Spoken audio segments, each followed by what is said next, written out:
जे मैं पीआर नहीं करना है तो आईएलटीएस जनरल ट्रेनिंग मैप है, MCQs होंगे, मल्टीपल चॉइस क्वेश्चन, रीडिंग एक फोबिया है। Fill ups and true false not given ही अच्छे तरह कर लिए तो साडा एवरेज जो पासिंग एक एम्बेसी ईजी तो स्टार्ट होया, मॉडरेट आया एंड देन डिफिकल्टी लेवल कितने आया।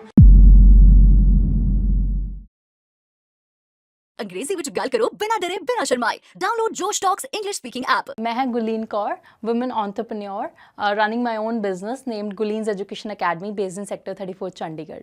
सो आज मैं तुहाडे सारिਆਂ ਨਾਲ एक जो बहुत ही कॉमन एंट्रेंस एग्जाम है फॉरन का IELTS आइल्स जिन्हों कहने असी उनदियां थोड़ा जा ओवरव्यू तुहाडे नाल शेयर करूँगी कि है ये आइल्स, कि बच्चों को बहुत ज़्यादा कन्फ्यूजन होंदी है। तो आज आई ट्राई कि मैं तुहानूं ये बहुत क्लीयरली दस सकां कि आइल्स की हुंदा। Basically it's an international English language testing system जिंदे विच तुहानूं फॉरन चाहे तुसी स्टडी ते जाना है, चाहे तुसी PR एक्वायर करनी है, तो एक प्रोफिशिएंसी टेस्ट है जिवें होर कंट्रीज PT भी है, पियरसन टेस्ट ऑफ इंग्लिश, इदा ही आइल्स हैगा।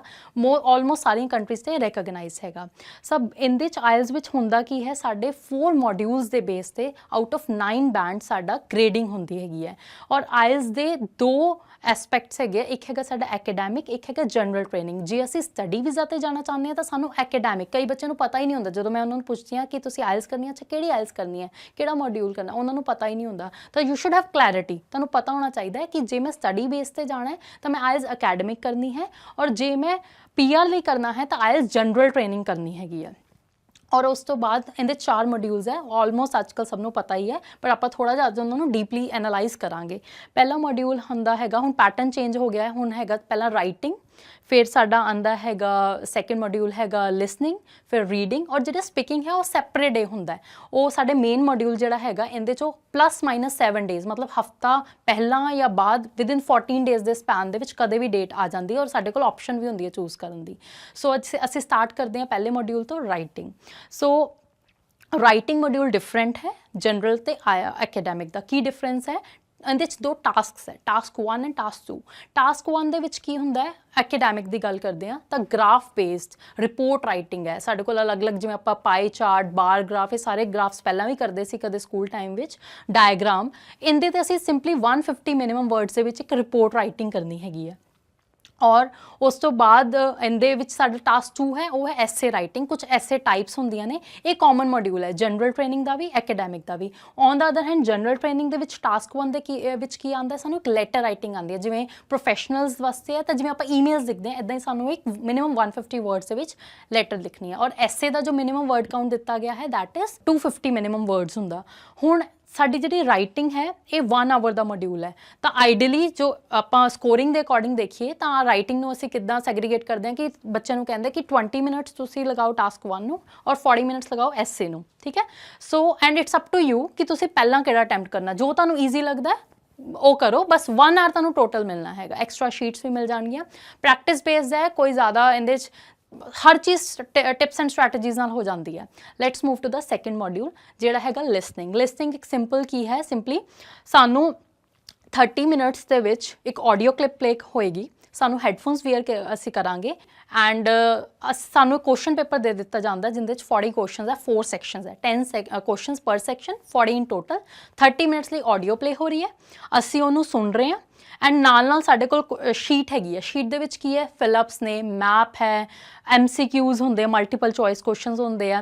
सिंपली असी कुछ नहीं करना, I think it's the easiest module. असी सुनना है एंड असी सिर्फ बस वर्ड काउंट देखो, 1 वर्ड ओनली है, 2 वर्ड्स है, वो देखना पैंदा है। कुछ ओबवियसली होंगे डूज एंड डोंट्स होंगे ने, स्पैलिंग्स का ध्यान देना है, सिंगलर प्लूरल का ध्यान देना है, कुछ वो चीज़ां डीपली टिप्स होंदियां ने। तो प्रैक्टिस बेस्ड है, 9 बैंड्स बहुत ईजिली अचीवेबल है इहदे विच, है ना। मीनस अगर तुसी कंसिस्टेंटली इहदी प्रैक्टिस करो, 8 to 9 लैना भी कोई औखा नहीं है बच्चों लई। तो लिसनिंग दे विच ये हुंदा 30 मिनट्स असी सुन लिया, ऑडियो दे नाल असी क्वेश्चन पेपर ते करता।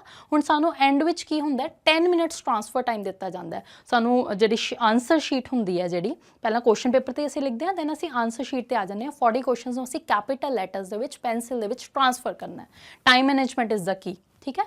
Then coming to the third module ਆਪਾਂ ਕਰਦੇ ਹਾਂ ਰੀਡਿੰਗ ਇੱਕ ਫੋਬੀਆ ਹੈ ਵੈਸੇ ਬੱਚਿਆਂ ਲਈ, but I personally feel like ਮੇਰੇ ਕੋਲ ਜਿੰਨੇ ਸਟੂਡੈਂਟਸ ਆਉਂਦੇ ਆ 5.5 ਤੇ ਮਤਲਬ ਮੈਨੂੰ ਬਹੁਤ ਈਜ਼ੀ ਲੱਗਦਾ ਕਿ ਬਹੁਤ ਈਜ਼ੀਲੀ ਤੁਸੀਂ ਇਹਨੂੰ 6.5 7 ਤੱਕ ਇੱਕ ਮੋਡਰੇਟ ਐਵਰੇਜ ਬੱਚਾ ਪੁਸ਼ ਕਰ ਸਕਦਾ ਹੈ, ਪ੍ਰੋਵਾਈਡਡ ਤੁਸੀਂ ਇਹਨੂੰ ਕਰਨ ਦਾ ਤਰੀਕਾ ਸਹੀ ਹੋਵੇ।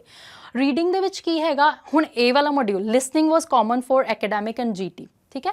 ਹੁਣ ਜਿਹੜਾ ਰੀਡਿੰਗ ਹੈ ਇਹ ਡਿਫਰੈਂਟ ਹੈ GT ਔਰ ਐਕੈਡੈਮਿਕ ਦਾ। ਮੈਂ ਥੋੜਾ ਤੁਹਾਨੂੰ ਡਿਫਰੈਂਸ ਓਵਰਵਿਊ ਦੇ ਦਿੰਦੀ ਹਾਂ। ਐਕੈਡੈਮਿਕ ਦੇ ਵਿੱਚ ਕੀ ਹੁੰਦਾ ਹੈਗਾ, ਉਹ ਸੇਮ ਹੈ, टाइम 1 आवर सेम है, 1 घंटा 60 मिनट ही मिलने हैं, को नंबर ऑफ क्वेश्चंस भी दोनों सेम है, 40 ही रहने हैं। हुण फर्क की हैगा, जिहड़ा साडा टास्क जिहड़ा एकेडैमिक हैगा, एकेडैमिक दे विच सानू 3 सैक्शनस विच 3 लॉन्ग पैसेजेस आउणगे, बच्चों नूं थोड़ा लेंदी कॉम्प्रीहेंशनस हुंदे ने। वेयरएज जनरल दे विच की हुंदा सैक्शनस 3 रहिंदे है, पर 4 सानू शॉर्ट पैसेजेस आउणगे और थर्ड वाला कॉमन लॉन्ग पैसेज आ जाता है। बस सिर्फ इन्ना फर्क है, कहते हैं कि जनरल दी ईजी हैगी है, ईजी मीडियम कुछ नहीं हुंदा, इट इज़ अबाउट कि वो लेंदी हुंदे है, ये वाले थोड़े शॉर्ट हुंदी है, ट्रिकी तो हुंदी है जनरल दी भी। एकेडैमिक टाइम कंज्यूम हुंदा लोकेट करन दा, और सानू इहदे च क्वेश्चन टाइप आंदे। बेसिकली मैं 4 कैटेगरीज करदी हाँ। फस्ट जिहड़ा तुहानू क्वेश्चन टाइप आंदे सन ईजीएस्ट जिन्हों मैं गिनदी दैट आर फिलअप्स। रीडिंग दे विच फिलअप्स आंदे ने। सैकेंड फिलअप्स किसी भी फॉर्म च हो सकदे, समरी च, मैप च, किसी भी फॉर्म सानू फिलअप्स दे सकते हैं। सैकेंड आ जाते सानू ट्रू फॉल्स नॉट गिवन, जिंदी दूजी टर्मिनोलॉजी हैगी है येस नो नॉट गिवन। उनके लिए भी केयरफुल रहना पैंदा है कि जे सानू ट्रू दिता तो असीं येस नहीं लिखना आंसर शीट च, ऑल्दो मीनिंग सेम आ। थर्ड विच आंदा हैगा साडे इहदे विच आ जांदे हैडिंग्स, जिंदे च असीं लिस्ट ऑफ टाइटल्स देने हुंदे आ पैसेजेस नूं, ये थोड़ा जिहा बच्चे नूं औखा लगदा है। And last is multiple choice questions, ये 2 थोड़े जे बच्चे नूं ट्रिकी लगदे ने, पर एक एवरेज बच्चा पर्सनली मैनूं लगदा है हैविंग दिस एक्सपीरियंस कि जे असीं स्टार्ट करिए fill ups and true false not given ही अच्छे तरह कर लिए तो साडा एवरेज जो पासिंग एक एम्बैसी का हुंदा वो मीट हो जाता है आराम नाल। हुण कमिंग ये तो सीगे 3 मेन मॉड्यूल्स जिहड़े साडे 1 सिंगल डे हेल्ड हुंदे आ, और 2 hours 40 minutes 2 घंटे 40 मिनट का एक पेपर होंदा, अप्रॉक्स 3 लगा लो। 3 hours का साडा एक दिन टेस्ट कंडक्ट होंदा, जिहड़ा असीं ऑलरेडी असीं बुकिंग करदे हां। मंथ विच 4 to 5 डेट्स होंदियां ने, ठीक है। एंड ये वाला साडा मेन डे वाला एग्जाम हैगा। हुण coming to the speaking module, जिहड़ा साडा सैपरेट डे हुंदा है, वो कुछ भी नहीं है, सिर्फ एक कैबिन इंटरव्यू है 1-on-1, एक टीचर एक स्टूडेंट सामने बैठा है, रिकॉर्डिंग होएगी, 10 to 15 मिनट्स पर कैंडीडेट जाती है वो स्पीकिंग।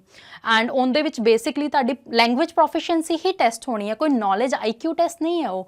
उनदे च की है 3 राउंड्स होंदे आ, पार्ट 1, पार्ट 2 ते पार्ट 3। पार्ट 1 की है वो तुहाडा पासपोर्ट आइडेंटिफिकेशन करनगे, चैक करनगे, 1-2 तुहानू बेसिक क्वेश्चनस टॉपिक पुछ लैणगे, for example shopping, watch, anything. Part 2 दे विच की आंदा हैगा, सानू क्यू कार्ड दिता जाता, एक टास्क कार्ड दिता जाता, जिंदे च एक सिचुएशनल बेस्ड एक क्वेश्चन हुंदा है, उनदे बुलेट्स हुंदे आ थल्ले, सानू उनदे ते 1 मिनट ऑन द स्पॉट सानू प्रैपरेशन टाइम मिलता है। एंड उस तो बाद सानू उन्होंने डिलीवर करना है 1.5 to 2 मिनट्स, मतलब तुसीं लगा लो वो 90 तो लैके 120 सैकेंड तक टीचर सानू कदे भी स्टॉप करवावे तो वो वाला असी टास्क अपना बोलना हैगा। आइडियली जो टीचर चुप करवांदा that is the best thing, okay. Third जिहड़ा राउंड आंदा जिवें ईजी मीडियम डिफिकल्ट आइल्स विच रहेगा ही रहेगा, same goes with speaking. Easy तो स्टार्ट होया, मॉडरेट आया, एंड देन डिफिकल्टी लैवल कित्थे आया, that is the discussion round या फिर फॉलो अप राउंड। उहदे च की है जो साडा टास्क कार्ड सीगा उनदे बेस ते ही टीचर ने तुहानू कुछ logical why, do you think, opinion based इदां दे क्वेश्चंस पूछने हैं। इट कैन गो टू 4 तो स्टार्ट होके, और टीचर दी मर्जी है 4 to 5 to 6 to 7 कई स्टूडेंट्स नाल किन्ने वो चले जाते हैं, बस उनदे च भी तुहाडी प्रैशर हैंडलिंग ही चैक हुंदी हैगी है। So this is all about speaking. इहदे च आ वाले 3 राउंड्स होंदे है, and that is all about 4 modules of IELTS. हुण आइल्स की प्रैपरेशन करन लगे ये 4 मॉड्यूल्स दे नाल नाल अपनी इंग्लिश का बेस थोड़ा स्ट्रॉन्ग करो, ग्रामर, वोकैबलरी, स्पैलिंग्स, ये चीज़ां भी नाल नाल करो, and you will really rock it. Thank you so much. जेकर तुसी इस वीडियो के अखीर तक आए हो तो तुहानू भी ज़रूर मेरी तरह इंस्पिरेशन मिली होएगी। असी सारे अपनी जिंदगी में मुश्किलों का सामना करते हैं क्योंकि सानू इंग्लिश बोलनी नहीं आती। जितना कि अपनी सुपनियां दी नौकरी ना मिलना, या बाहर जाने की अपॉर्चुनिटी गवा लेना, या फिर सिर्फ दोस्त ही ना बना पाना। प्रॉब्लम्स की एक वजह है लैक ऑफ प्रैक्टिस, क्योंकि माहौल नहीं है। घबराओ ना, साडे कोल इहदा एक सोल्यूशन है, जोश स्किल्स स्पोकन इंग्लिश। पर जोश स्किल्स की है तो ये किवें काम करता है, आओ वेखिए। ਇਹਦੇ अंदर सानू मिलते हैं 4 सैक्शनस, ग्रामर, वोकैबुलरी, स्पीकिंग और रीडिंग क्लासेस। ਫਿਰ ਆਉਂਦਾ ਹੈ ਸਾਡਾ ਫੇਵਰਿਟ ਪਾਰਟ ਇਸ course the, practice with partner. ਅਸੀਂ ਸਾਰੇ ਇੱਕ ਅਜਿਹੀ ਥਾਂ ਲੱਭਦੇ ਹਾਂ ਜਿੱਥੇ ਅਸੀਂ ਸਿੱਖ ਸਕੀਏ ਅਤੇ ਕੋਈ ਸਾਨੂੰ ਜੱਜ ਨਾ ਕਰੇ। ਇੱਥੇ ਤੁਸੀਂ ਬੋਲ ਅਤੇ ਪ੍ਰੈਕਟਿਸ ਕਰ ਸਕਦੇ ਹੋ ਹਜ਼ਾਰਾਂ ਸਟੂਡੈਂਟਸ ਨਾਲ ਜੋ ਤੁਹਾਡੀ ਤਰ੍ਹਾਂ ਇੰਗਲਿਸ਼ ਸਿੱਖਣਾ ਚਾਹੁੰਦੇ ਨੇ। ਆਪਣਾ ਫ੍ਰੀ ਟ੍ਰਾਇਲ ਲਵੋ ਤੇ ਅੱਜ ਤੋਂ ਹੀ ਸਿੱਖਣ ਦਾ ਸਫ਼ਰ ਸ਼ੁਰੂ ਕਰੋ। ਇਸ ਵੀਡੀਓ ਬਾਰੇ ਆਪਣੀ ਰਾਏ ਕਮੈਂਟ ਸੈਕਸ਼ਨ ਵਿੱਚ ਸਾਨੂੰ ਦੱਸੋ ਅਤੇ ਆਪਣੇ ਮਿੱਤਰਾਂ ਨਾਲ ਇਹ ਵੀਡੀਓ ਸ਼ੇਅਰ ਕਰਨਾ ਨਾ ਭੁੱਲਿਓ।